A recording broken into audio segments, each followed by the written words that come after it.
Welcome to the Philistines, the double featured podcast. Join us as we unravel the interwoven experience and the continuous conversation of cinema. Take part in pairing movies with their cursed counterparts, movies that share DNA, or even pairing questionable duos by joining our Patreon at patreon.com/Philistines. We offer tiers at the $1, $5, and $20 level. For the $5 tier, grant the ability to request films to further the discussion. So grab some popcorn, sit back, and get ready to join the 100-year conversation. This is the Philistines, where movies are more than just entertainment, they're an experience. All around you. And welcome back to another episode of the Philistines. Thank you guys for joining us today. I am joined today by my seasoned friend, Lucy. Hello, everyone. Remember, we post every Monday, Wednesday, and Friday with brand new episodes of the Philistines. Some recent episodes include our combo episode of Doom 1 and Doom Part 2, our Philistine Awards, Imaginary, The Babadook, and Dirty Dancing. Remember to leave nice comments, thoughts, and ideas over on our Patreon at patreon.com/Philistines. Come subscribe, come write in, come request a movie. We appreciate all the support. Thank you guys very much. Are you stressed and filled with anxiety like I am? Maybe in a bit of pain from that car accident you had a few years ago? Well, the sponsor of today's episode, Hempville CBD, has us covered. They have the highest quality products created by chemists and doctors. Hempville carries everything from CBD to THC dispensary grade without those despicable dispensary prices. Order your Delta 8, 9 edibles and vapes along with the THCA flower and get free shipping when you spend $50 or more at HempvilleCBD.com. Check out the link in the description for more details. But today we are discussing Trần Anh Hung's 2023 film, The Taste of Things. This was a strange little film, not so little, I guess it's kind of long. But what is this movie? We get this offhanded romance between Dodin and Eugénie. It's like, why won't she just cave? She's been with him for how long? He's got these homies who come over and food out and just gossip about food history and stuff. It's fun. It's very strange. We have this funny neglected child, Violet. We get hit in this gut of always trying to maintain your prime time. You know, never let your autumn years roll over. And with the exception of the last maybe 2 minutes of the movie, it feels kind of slice of lifey. I'm just a little, what is this movie? How do you feel about this movie, man? Yeah, this movie is definitely too long for me. I agree. It was very slow, and I understand that it was trying to do a slice of life and just to kind of show you the passion behind their cooking. This is what Eugénie and Dodin do together. They cook.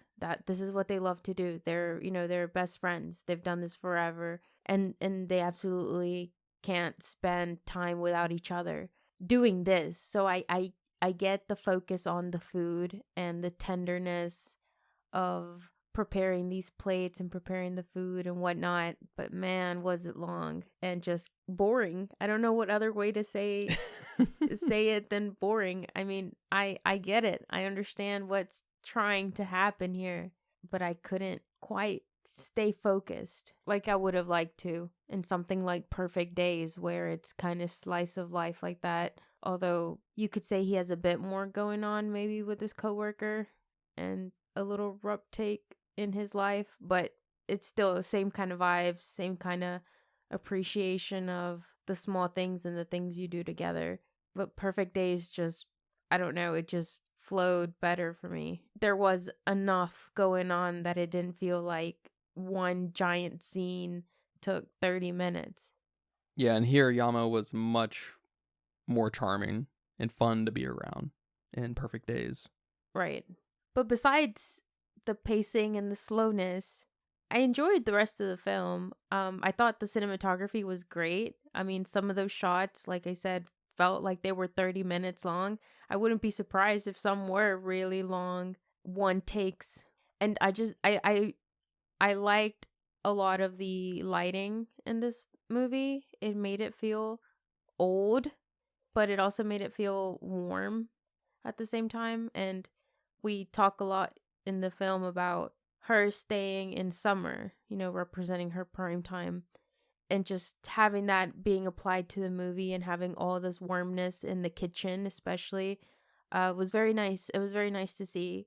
And the performances were pretty good. Nobody really faltered in any of their performances. I mean, Violet got maybe the short end of the stick on the type of person she was here. She wasn't one of the good cooks. She wasn't the next child prodigy. She wasn't part of the food posse. So, she really got the short end of the stick, but even she did a great job with what she had. And I really liked the little girl. She kind of gave me Anya Taylor-Joy vibes. Might have been the eyes, those big eyes, but didn't hate the film. It was still enjoyable, still an enjoyable watch for me. That is quite the compliment too, because it did feel like this film had a hard time saying anything, because it seemed what was said was only said to convince Dodin that Eugenie's not going to settle, basically. That's her marrying, her spending a life like Dodin might want is not in her deck of cards. But she dies, and it's really sort of all of a sudden, I guess it's really not, but it is just one scene she's sick, another scene she's really just dead. And that's fun. The shots are fun. The pacing is fun. But everything, with the exception of the cooking, everything goes on too long. The cooking still goes on too long. I like the cooking. I almost wish it was just a movie of cooking. We just get a total cooking version, kitchen version of Perfect Days. But it did start to build this case of a slice of life Florida project, just enjoying the pleasures in your life to the highest degree for as long as you can, even when maybe things don't go your way. Yeah, and also having a craft and being passionate about it, no matter what. Like Eugenie here, she prioritized that over everything, even their potential marriage. Yeah, and it begged a really interesting question of who works for who here, too. Literally, who's cooking for who is more important in the kitchen? And I liked that. And it never really got fully answered, but I like this mystery of like why any of this is happening. Why are these guys meeting up? What is this house manor thing? Why are there prodigy children walking about? Like, what is the dynamic of this place in France? I guess one of these guys was a doctor. Another one was, I'm not even sure. Yeah, that was pretty cool. Having a posse to like taste all your new things, or your friend invites you over for dinner and you get so excited because you're having like a full 6-course many hour thing. Yeah, it's awesome. And I love it. And I love that they're all knowledgeable about it. I was thinking, oh, these guys are friends and Dodin is the cook. He's, or, kind of in charge of the entertainment style thing. Like it's his restaurant or something. Yeah, but he's just kind of the central piece to all of this. And they're all foodies, and they all just go on about this crazy stuff. And it's really great. It goes on way too long because it's for no reason. And so you're either in it or you're going to have a little bit of hard time getting through it. But the banter is awesome. That's, I think, where the performances really start to shine, because they talk over each other and they just cut up, and it's real fun. Yeah. And I liked when they started doing these very bro homey things where when Dodin was, sad because of Eugenie, they were trying to figure out bringing in a new cook or what they're going to serve the prince and stuff. And like, they were just trying to, talk to him basically, and he wasn't having it. And those ideas just kind of blew up in their faces. And it was really funny to see that coming out of like these these grown men, these wise men in fancy suits, very, almost aristocratic. Yeah, aristocrats, yeah. And they're over here like, no, you tell him. No, you tell him. You give him the list. It's really good. It was really good. I'm just like... Yeah, I really like that scene where they're somewhere else trying food. They just go around, try food, bring each other good dishes and whatnot. And they're away trying food.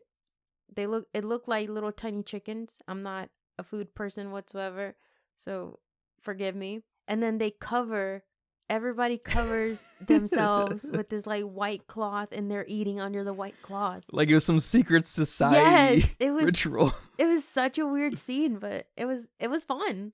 I wish the movie focused on them, their nonsense a little bit more. And we just got this like bro fest. You know, it almost come across mumblecore if we did get a little bit too much of that. But this may have been the one mumblecore movie that would have been pretty good. Yeah. Because I did like this movie quite a bit. The timing it just went on, and I couldn't figure out for what reason. And pleasures in life is not something that speaks to me enough, I guess. Yeah, I also thought it was maybe like a peace thing, and just how something so peaceful can make you want to do it for hours. But I don't know either, because that's a hard thing to translate to the screen. Because looking back at this film, there's a lot of sections I like a lot. I'm not exactly sure why I almost had a hard time staying awake, but kind of like when they went to go eat with the prince of Eurasia or whatever, the sequences of courses took all day, and they were exhausted. And they were like, this is so unimpressive.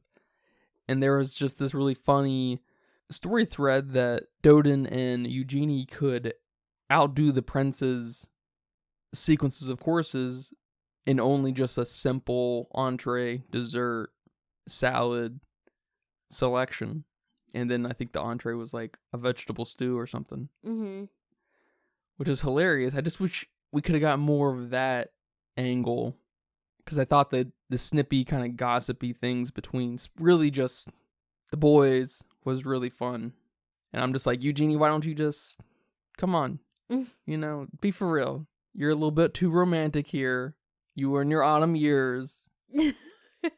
Just get with the boy. How long do they work with each other? Like over 20 years. Come on. You're already married. You're basically married, whether you want to admit it or not. He's sneaking in your bedroom. Come on, you live in the same house. You're married.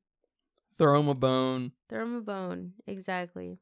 I like that you bring that up, because watching this movie, for some reason, gave me, well, maybe not for some reason, maybe it's pretty obvious, gave me Ratatouille vibes. Especially that scene where everyone's just beautifully cooking the dishes. And I think Ratatouille, like the dish that he brings at the end for the big critique moment, is like a poor man's dish, right? Yeah. So there's something to be said here about French cuisine and bringing it back to the home, to the countryside, to the home base in the countryside. Or maybe there's just this French cuisine joke that every great sous chef knows or likes to pull out. Of like, I can impress you with the most simple ass shit you've ever seen. And that's a flex and kind of an insult, I guess. That's funny. And I mean, I also like that they'll get to do that dish. They'll get to do that to the prince still. I like that he has this kind of redemption moment, or maybe an easier way to heal, an easier way to process his grief with Pauline. And I really like that. I really like that they went in that direction. Almost like how you give an old person a puppy to have something for them to take care of, to distract themselves, and to have something to live towards, helping people out, helping become a teacher. It's so healthy, especially for people like that. And especially too, because if it wasn't Dodin, Pauline's talents would probably go to waste. Yeah. And so there's that kind of weight on him as a master Napoleon of gastronomy.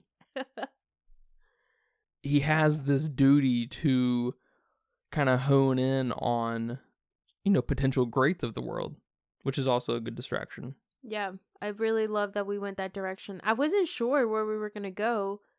Like, I thought that's what was going to happen. And then she leaves. And then she leaves, and then he keeps refusing, like, I'm not gonna do that. So I was like, oh shit, maybe he's not. And I was very curious to see what was gonna happen, and it did. It did. It always does. They always get me. I almost wish we just would have focused more on one or the other. Like, it was too much. It was maybe a little too much. Because what was the point of the boys? His homies are there. His suite, is that what they called him? Yeah. What is the point of that? I don't know. Is that how chefs have friends?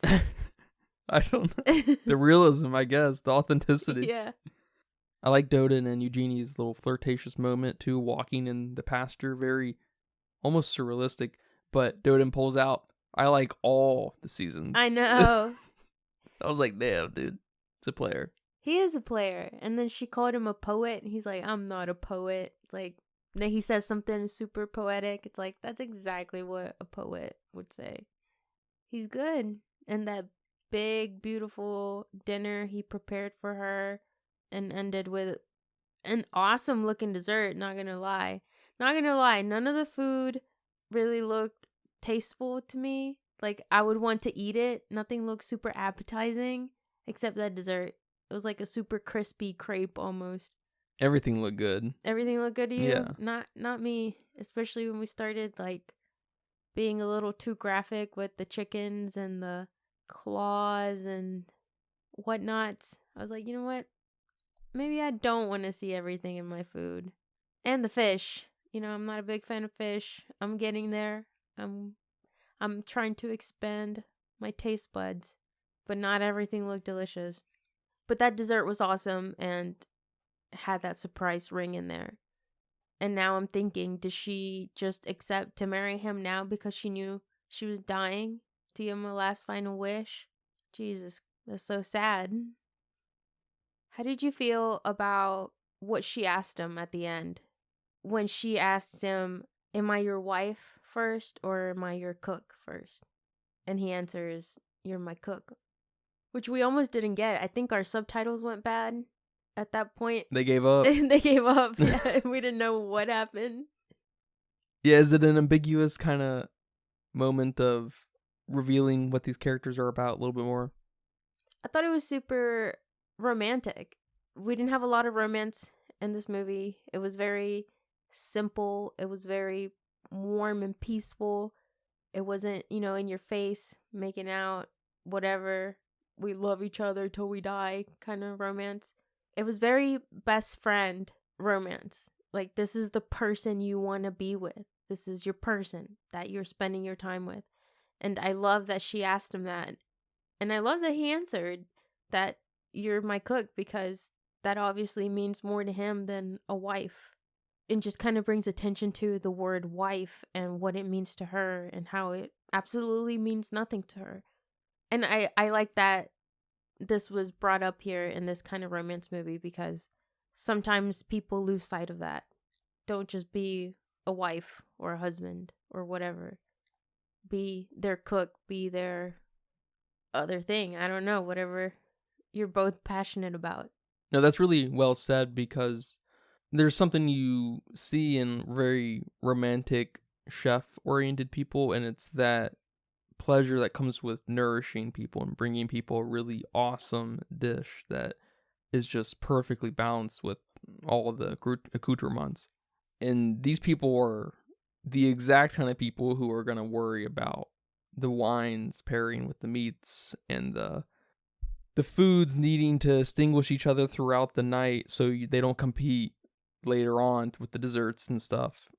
Appreciating each other, saying you're a cook above anything else to these people is no doubt expressing a level of worship, Yeah, like a level of respect. Yeah, I like that.